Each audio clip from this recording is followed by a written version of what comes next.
the wages of sin is death. Ang kabayaran na po ng atong mga sala ay kamatayan. Pero tungod sa gihigugma ng Diyos pag-ayo, kitang tanan, si Kristo ang namatay tungod sa atong mga sala.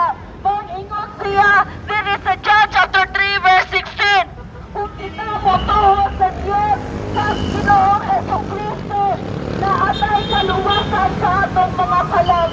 Ayaw ninyo sayangi ang inyong mga kinabuhi. Ayaw ninyo sayangi ang gihatag sa Ginoong ang kinabuhi. Kung kita i-reject nato, kung atong i-deny si Kristo sa atong kinabuhi, kita ang pinakaluhig na tao na nag-exist diri sa kalibutan. Kawawa ang isang tao na walang Kristo sa kanyang buhay. Kaya nga, repent and return to God. Manubalik na tayo sa Diyos na nagbibigay ng buhay. Ang buhay natin sa mundong ito ay panandalian lamang. Ang kinabuhi nato diri sa kalibutan, temporary lamang. Wala na kahibalo kung ugma, buhi pa ta.